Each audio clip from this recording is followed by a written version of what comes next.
মই যোৱাকালি U P P L দলৰ পৰা মানে ৰেজিগ্নেশ্যন দিলোঁ আৰু এতিয়া বি পি এফ দলত যোগদান কৰিবলৈ মই গৈ আছোঁ।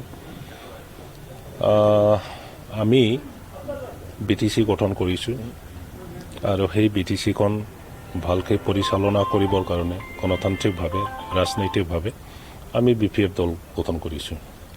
গতিকে বি টি চি গঠন কৰাৰ উদ্দেশ্য আৰু বি পি এফ দলৰ নীতি আদৰ্শ সেইটো লৈ পেলাই বি টি চিৰ পূৰ্ণাংগ উন্নয়নৰ আমি যি কাম শুৰু কৰিছোঁ। এতিয়া বিভিন্ন কাৰণত আমি কয়েকজন বি পি এফ নেতাসকলে হাগ্ৰামা মহিলাৰীৰ ডাঙৰীয়াৰ পৰা আঁতৰি বেলেগ দলৰ কাম কৰিছিলোঁ।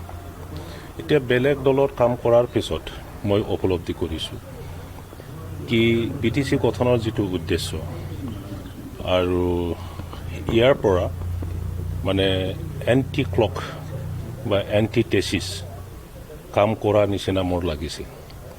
গতিকে মই আজি পুনৰাই চিন্তা কৰি পেলাই আৰু বি পি এফ দলৰ নেতা আমাৰ B T C chief Hagrama Mohilary ডাঙৰীয়া আৰু সমূহ বি পি এফ দলৰ ছিনিয়ৰ নেতাসকলে মোক আহ্বান জনাইছে বি পি এফ দলতে ঘূৰি আহি যেন আগত যেনেকৈ কাম কৰিছিল তেনেকুৱা কাম কৰাৰ এটা প্ৰচেষ্টা লয় আৰু সেই আহ্বানটো সন্মান জনাই আমি যি উদ্দেশ্য লৈ পেলাই বৃহৎ এটা জনগোষ্ঠী আমাৰ বি টি চি অঞ্চলত যি আছে চবকে লৈ একত্ৰিত কৰি পেলাই উন্নয়নমূলক কাম কৰাৰ প্ৰত্যেক জাতিগোষ্ঠীৰ আশা আকাংক্ষা পূৰণ কৰাৰ যি আমাৰ চেষ্টা সেইটো পূৰ্ণাংগভাৱে যেন সফল হয় ইয়াৰ কাৰণে মই বি পি এফ দলত পুনৰাই গৈ কাম কৰাৰ এটা প্ৰচেষ্টা লৈছোঁ। খুব কম সময়ৰ ভিতৰত আপুনি ইউ পি পি এল দলত ত্যাগ কৰিলে কি কাৰণ হ'ব পাৰে?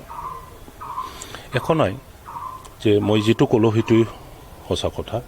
ইউ পি পি এল দল এটা ভাল আঞ্চলিক দল আৰু প্ৰমোদ বড়ো ডাঙৰীয়াই বহু বছৰ দীঘল এটা সংগ্ৰামৰ দ্বাৰা বি টি চি 5 বছৰ শাসন মানে দায়িত্ব ল'ব পৰা এজন ব্যক্তি আৰু তেখেতৰ দক্ষতা বহুতো মানে আপোনালোকে সকলোৱে জানে আমাৰ বি টি চি বাকীয়ে জানে তেখেতৰ জ্ঞান তেখেতৰ বুদ্ধি আৰু ধৈৰ্য মই ইউ পি পি এল দলত কাম কৰি পেলাই মই দেখিবলৈ পাইছোঁ। মই আশা কৰোঁ যে তেখেতে ইউ পি পি এল দলটো এটা ছাষ্টেইন কৰাৰ ক্ষেত্ৰত যথেষ্ট তেখেতে কাম কৰিব আৰু সফল হ'ব সেইটো মই আশা কৰোঁ আৰু কামনাও কৰোঁ।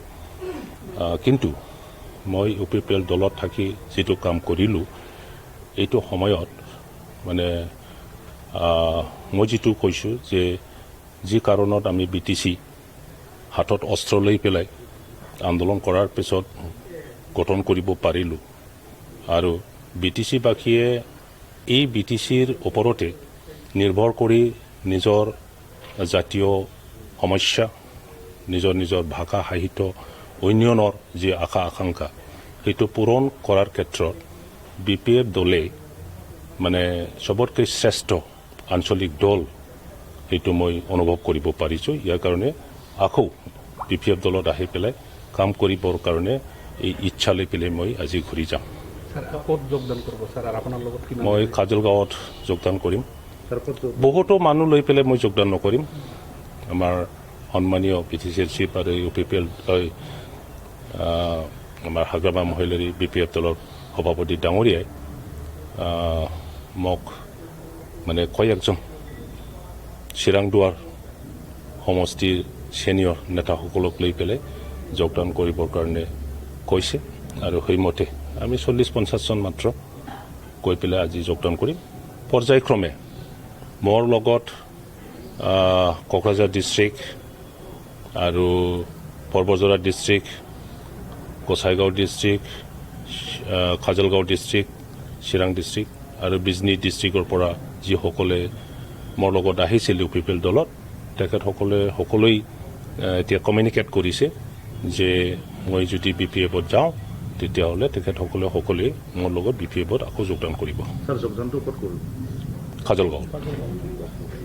Thank you. যিহেতু অসম বিধানসভা নিৰ্বাচন আহি আছে গতিকে এই অসম বিধানসভা নিৰ্বাচন আপোনাৰ MLA খেলাৰ কিবা আশা আছে নেকি? সেইটো আমি এতিয়ালৈকে আলোচনা কৰা নাই। মই BPF দলতহে যোগদান কৰিম আৰু BPF দলৰ নেতাসকলে সেইটো সিদ্ধান্ত ল'ব।